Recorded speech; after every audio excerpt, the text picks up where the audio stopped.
Hello everyone, I am Amit Kumar और आज हम करने वाले हैं टॉर्क के ऊपर प्रैक्टिकल। ठीक है, तो टॉर्क हमारा एक्चुअली में क्या होता है, जैसे हमारा फोर्स है वो क्या करता है, ऑब्जेक्ट को लीनियरली मूव कराता है। यानी जैसे मैं इस पर फोर्स लगाऊँ ऐसे, तो ये सीधा मूव करा रहा है इस डायरेक्शन में। ठीक है ना, उसी तरीके से अगर इस ऑब्जेक्ट को मैं एक पॉइंट पे फिक्स कर दूँ, ठीक है ना, एक पॉइंट पे क्या करूँ, फिक्स कर दूँ, है ना, और यहाँ से अगर मैं फोर्स लगाता हूँ, क्या करता हूँ मैं, यहाँ से ऐसे फोर्स लगाता हूँ, तो ये क्या करेगा, एक पॉइंट इस पॉइंट के अबाउट में रोटेट करेगा।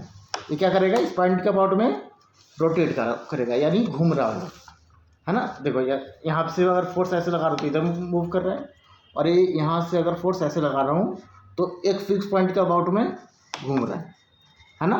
तो जैसे फोर्स बॉडी को लीनियर मोशन प्रोवाइड करता है ना, उसी तरीके से टॉर्क जो है अगर किसी पॉइंट पे लगाते हैं फ्रॉम एक्सिस ऑफ रोटेशन, है ना, तो बॉडी को क्या करता है, एंगुलर मोशन प्रोवाइड करता है और उसकी वजह से बॉडी रोटेट करती है सर्कुलर पाथ में। ठीक है ना, ठीक है, तो इसको एग्जांपल से देखते हैं। तो जैसे हमारा ये स्केल है, ठीक है, प्रैक्टिकली देखते हैं इसको। ये हमारा स्केल है ना, तो अगर मैं यहाँ पे रखूँ इसको, है ना, अच्छा, तो ये जो स्केल है इसका कुछ ना कुछ लेंथ होगा, है ना, और ये स्केल जो है यूनिफॉर्म है, तो इसका जो सेंटर ऑफ मास होगा वो कहाँ पे होगा, सेंटर पे उसका, है ना। सेंटर ऑफ मास कहाँ पे होगा इसका, ज्योमेट्रिकल सेंटर पे। यानी अगर मैं इसको यहाँ पे रख दूँ, थोड़ा ऐसे रखता हूँ तो ये नीचे गिर जाएगा, थोड़ा ऐसे रखता हूँ तो ये नीचे गिर जाएगा, बट अगर बीच में रखता हूँ तो ये बैलेंस्ड होगा, क्योंकि यहाँ पे जो एक्सेलरेशन ड्यू टू ग्रेविटी के कारण फोर्स जो है वो नीचे की तरफ लग रहा होगा। किधर लग रहा होगा, नीचे की तरफ, और नॉर्मल डायरेक्शन इस पर ऊपर की तरफ लग रहा होगा। यानी mg जो है यहाँ पे नॉर्मल डायरेक्शन को बैलेंस्ड कर रहा है ना, इसीलिए यहाँ पे इस तरीके से रॉड है। यानी नेट, क्योंकि यहाँ पे हमारा एक्सिस ऑफ रोटेशन क्या है, जैसे ये हमारा एक्सिस ऑफ रोटेशन है ना, ठीक है, तो जो यहाँ पे mg जो है और normal direction axis of rotation पे ही है, तो इस पूरे स्केल पे क्या है, नेट टॉर्क 0 है ना, इसीलिए ऑब्जेक्ट रोटेट नहीं कर रहा। बट अगर मैं इसको इस पेन को यहाँ पे रख देता हूँ, क्या करता हूँ मैं, यहाँ पे रख देता हूँ, तो ये क्या करेगा, नीचे गिर जाएगा, है ना।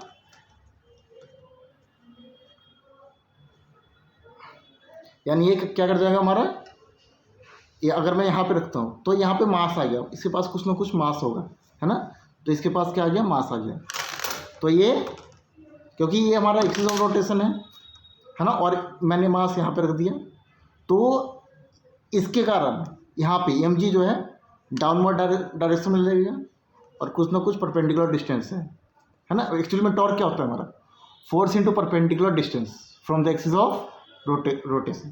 ठीक है, तो इसका मास m है, तो mg तो डाउनवर्ड डायरेक्शन में लग रहा होगा और कुछ ना कुछ परपेंडिकुलर डिस्टेंस होगा, तो उसके कारण जो टॉर्क होगा वो ऐसे लग रहा होगा, है ना। और अगर इसको मैं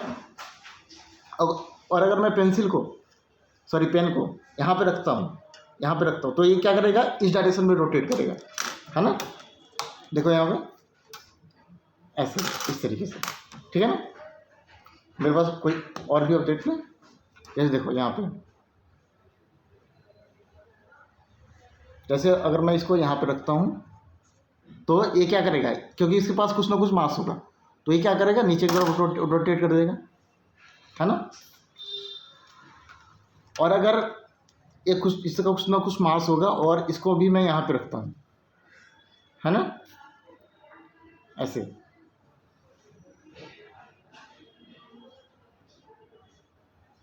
तो देखो ये क्या है हमारा, बैलेंस्ड है, ये क्या है हमारा, बैलेंस्ड है।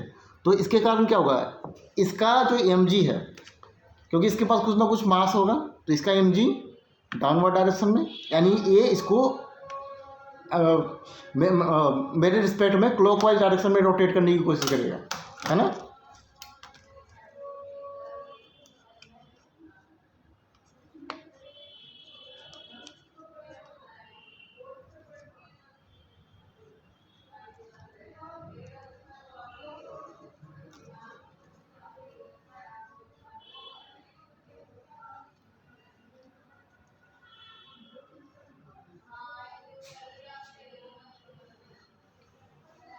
तो इसके ऊपर mg डाउनवर्ड ऐसे लगेगा और परपेंडिकुलर डिस्टेंस a वाला है ना, तो इसका टॉर्क क्लॉकवाइज डायरेक्शन में लगेगा और इसके कारण टॉर्क mg नीचे और परपेंडिकुलर डिस्टेंस यहाँ से यहाँ तक, है ना।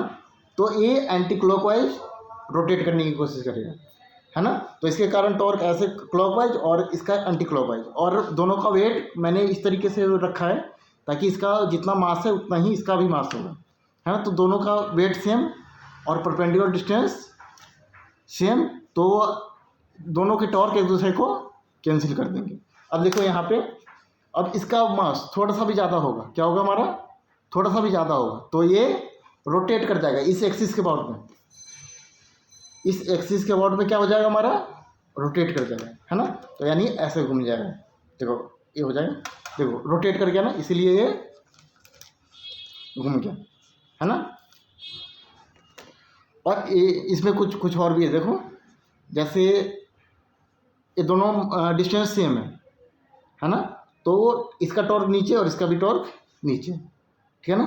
बट यहाँ पे अगर मैं ये वाला डिस्टेंस थोड़ा सा कम, इसको मैं थोड़ा सा इधर शिफ्ट करता हूँ, क्या करता हूँ, इसको थोड़ा सा मैं इधर शिफ्ट करता हूँ, यानी थोड़ा सा बैलेंस करके यहाँ पे शिफ्ट करें।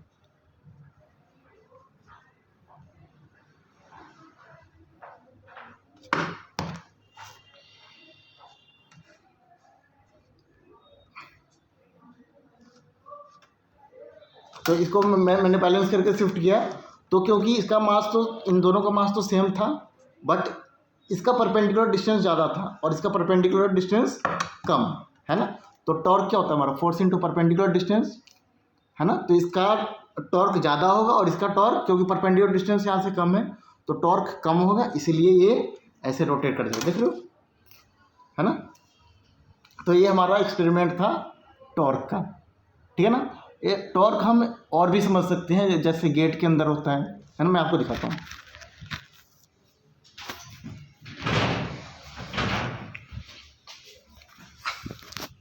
जैसे देखो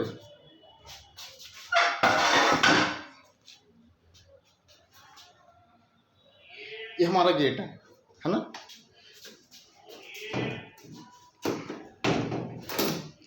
ये हमारा गेट है, ठीक है ना। तो दिख रहा है ना,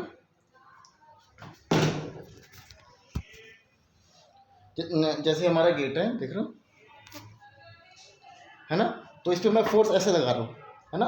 और ये जो हिंज है, क्या हमारा जो ये हिंज है, ये जो हिंज है ना, ये जो हिंज है हमारा, वो क्या है, एक्सिस ऑफ रोटेशन है, क्या हमारा एक्सिस ऑफ रोटेशन। तो ये क्या करेगा, ऐसे रोटेट करेगा, देख रहे हो, एक्सिस ऑफ रोटेशन के अबाउट में, है ना।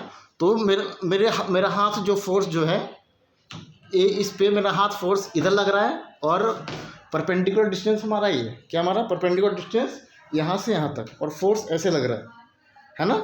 तो टॉर्क के कारण ही ये क्या करता है, गेट जो होता है खुलता है और बंद होता है, ठीक है।